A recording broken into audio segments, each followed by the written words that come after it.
Sejam todos bem-vindos a mais um Evangelho no Lar. A preparação do ambiente da tarde de hoje é do livro Minutos de Sabedoria de Torres Pastorino, item 129. Não se deixe arrastar pela vaidade.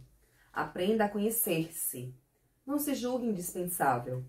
Quando lhe vier a tentação de julgar-se insubstituível, lembre-se de uma verdade irrefutável. Só Deus é indispensável. Não se envaideça. Deus, que é grande, não assinou nenhuma de suas obras. Não se esqueça. Quem se exalta será humilhado, mas quem se humilha será exaltado. Vamos fechar os nossos olhos, elevarmos os nossos pensamentos a Deus, pedindo que a espiritualidade amiga esteja presente na tarde de hoje, auxiliando os trabalhos na tarde. Amado Mestre Jesus, agradecido estamos por mais uma tarde de evangelização, por mais uma tarde do Evangelho no Lar. Fica conosco, a fim, meu Pai, de conhecermos cada vez mais os seus ensinamentos, de aprendermos com os teus exemplos e chegarmos ao progresso moral e espiritual. Fica conosco hoje e sempre, que assim seja. O Evangelho de hoje é do capítulo 12, Amai os vossos inimigos. Pagar o mal com o bem. Aprendestes que foi dito: amareis vosso próximo e odiareis vossos inimigos.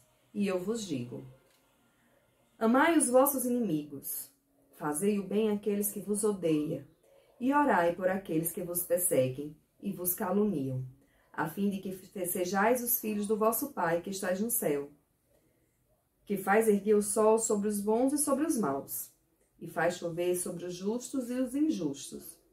Porque se não amardes senão aqueles que vos amam, que recompensa disso tereis?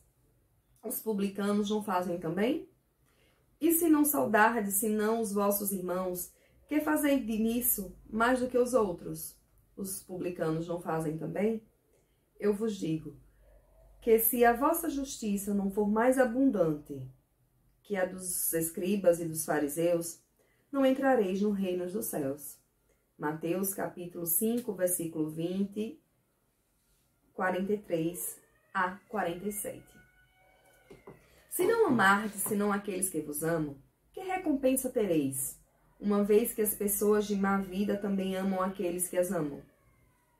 E se não fazeis o bem senão aqueles que vô-lo fazem, que recompensas tereis, uma vez que as pessoas de má vida fazem a mesma coisa? E se vós não emprestais senão aqueles a quem esperais receber o mesmo favor, que recompensas tereis, uma vez que as pessoas de má vida se emprestam mutuamente para receber a mesma vantagem? Mas, por amais os vossos inimigos, fazei o bem a todos e emprestai sem disso nada esperar, e então vossa recompensa será muito grande, e sereis o filho do Altíssimo, que é bom para os ingratos e mesmo para os maus. Sede, pois, cheios de misericórdia, com o vosso Deus é cheio de misericórdia. Capítulo 6, versículo 32 a 36 de São Lucas. Se o amor ao próximo é o princípio da caridade, amar os inimigos é a sua aplicação sublime, porque essa virtude é uma das maiores vitórias alcançadas sobre o egoísmo e sobre o orgulho. Entretanto, equivoca-se geralmente sobre o sentido da palavra amor. Nessa circunstância, Jesus não quis dizer por essas palavras que se deve ter pelo inimigo a ternura que se tem para com o irmão ou amigo. A ternura supõe a confiança. Ora, não se pode ter confiança naquele que sabemos que nos quer mal. Não se pode ter com ele os transportes de amizade, porque se sabe que é capaz de abusar disso. Entre pessoas que desconfiam uma das outras, não poderá haver os laços de simpatia que existem entre aqueles que são em comunhão de pensamentos. Não se pode, enfim, ter o mesmo prazer ao se encontrar com o inimigo do que com um amigo. Esses sentimentos resultam mesmo de uma lei física, a da assimilação e da repulsão dos fluidos. O pensamento malévolo dirige uma corrente fluídica cuja impressão é penosa. O pensamento benevolente vos envolve de um fluxo agradável. Daí a diferença de sensações que se experimentam à aproximação de um amigo ou de um inimigo. Amar os inimigos não pode, pois, significar que não se deve fazer nenhuma diferença entre eles e os amigos. Esse preceito parece difícil, impossível, mesmo de se praticar, porque se crê falsamente que prescreve-lhes dá o mesmo lugar no coração. Se a pobreza as línguas humanas obriga a se servir do mesmo termo para exprimir diversas mudanças de sentimentos, a razão deve diferenciá-los seguindo o caso.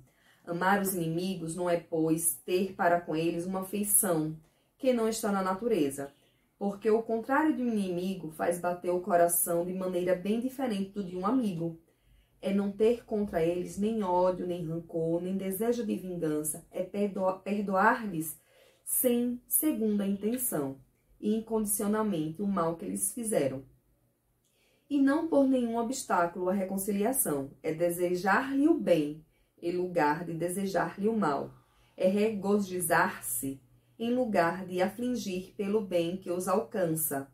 É estender-lhe a mão segura em caso de necessidade. É abster-se, em palavras e em ações, de tudo que possa prejudicá-lo. Enfim, é retribuir-lhes em tudo o mal com o bem, sem intenção de os humilhar. Quem quer que faça isso, cumpre as condições do mandamento: amai os vossos inimigos. Amar os inimigos é um absurdo para os incrédulos. Aquele para que a vida presente é tudo, não vê o inimigo senão um ser nocivo, perturbando sua tranquilidade. E do que crê que só a morte poderá livrá-lo, daí o desejo de vingança. Não tem nenhum interesse em perdoar, se isso não é para satisfazer seu orgulho aos olhos do mundo. Perdoar mesmo, em certos casos, parece-lhe uma fraqueza indigna de si. Se não se vinga, não lhe conserva menos rancor e um segredo desejo do mal. Para o crente, mas para o espírita, sobretudo, a maneira de ver é diferente, porque ele considera o passado e o futuro, entre os quais a vida presente não é senão um ponto. Sabe que pela própria destinação da terra, deve prever encontrar nelas homens maus e perversos, que as maldades das quais é alvo fazem parte das provas que devem suportar, e o ponto de vista elevado em que se coloca torna-lhe as vicissitudes menos amargas. Venham ela os homens ou das coisas. Se ele não se queixa das provas, não deve murmurar contra aqueles que delas são os instrumentos. Se em lugar de se lamentar, agradece a Deus por experimentá-lo, deve agradecer a mão que lhe favorece a ocasião de provar sua paciência e sua resignação.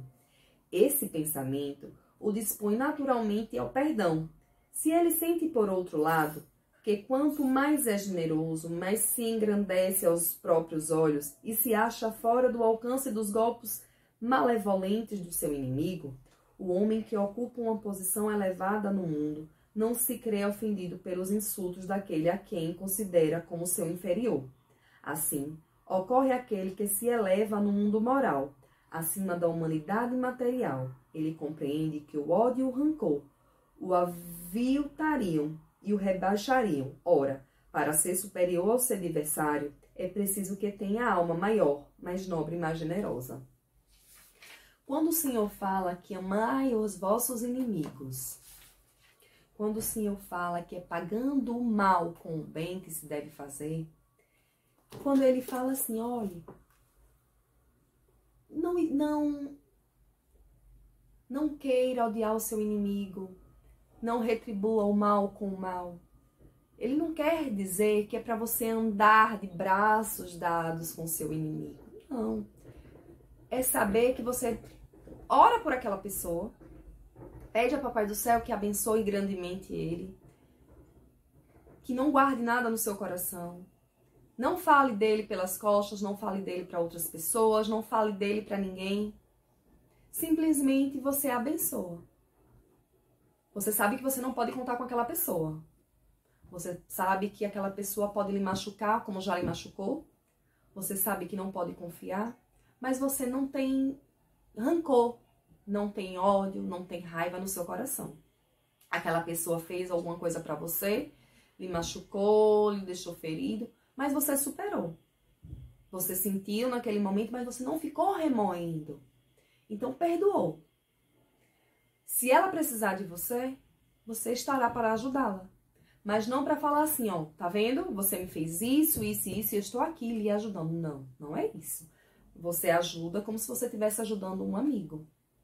Mas você não espera nada em troca. Nunca. Nenhuma caridade, nenhuma ajuda nós temos que fazer para esperar algo em troca. Não. Tá na mão de Deus. Coloca nas mãos do Pai. Entenderam? É fácil? Não é fácil. Não é fácil não guardar rancor, não é fácil não guardar mágoa, não é fácil, não é fácil. Mas temos que tentar. Temos que colocar em prática, porque a prática nos leva à perfeição. Jesus teve tudo para odiar os seus perseguidores. Mas ele falou o quê no momento que ele estava sendo crucificado? Senhor, perdoai-vos, pois eles não sabem o que fazem. Então, temos que perdoar os nossos inimigos, sim. Quantas vezes forem necessárias. Tem no Evangelho, temos que perdoar 7 vezes 7. Mas é só 7 vezes 7? 7 vezes 7, que vezes 7 vezes 7, 70 vezes 7. E aí, quantas vezes forem necessários? O perdão é infinito. Então, que possamos pagar o mal com o bem sempre. Que possamos ajudar os nossos inimigos sempre, orando para eles, orando por eles. Porque se eles forem abençoados, se eles forem felizes, eles não vão querer a infelicidade de ninguém, porque eles vão estar bem com eles mesmos. Então, as outras pessoas é indiferente. Entenderam? Então, nosso evangelho de hoje foi muito esclarecedor, que nós possamos sim perdoar quantas vezes forem necessárias. Vamos fechar os nossos olhos, elevarmos os nossos pensamentos a Deus e agradecer a oportunidade que nos foi dada na tarde de hoje e aprender e colocarmos em prática os ensinamentos do Mestre, que é perdoando o que se é perdoado. Se nós queremos ser perdoados por Deus pelas nossas falhas, pelas nossas atitudes erradas, então por que nós não podemos perdoar aqueles que nos fizeram mal? Se nós não somos capazes de perdoar, somos merecedores do perdão de Deus? Amado Mestre Jesus, abençoa-nos abundantemente, hoje, amanhã e para todo sempre. Senhor, visita aqueles que estão sofrendo, aqueles, meu Pai, passam por algum problema, seja de ordem financeira, espiritual, sentimental, de saúde. Cura o coração dos aflitos. Cura, Senhor, o coração dos enlutados. Devolve a saúde, meu Pai, àqueles que perderam. Senhor, eu entrego a minha vida e a vida de todos em Tuas mãos. Faça, Senhor, conforme a Tua vontade e o nosso merecimento. Que assim seja.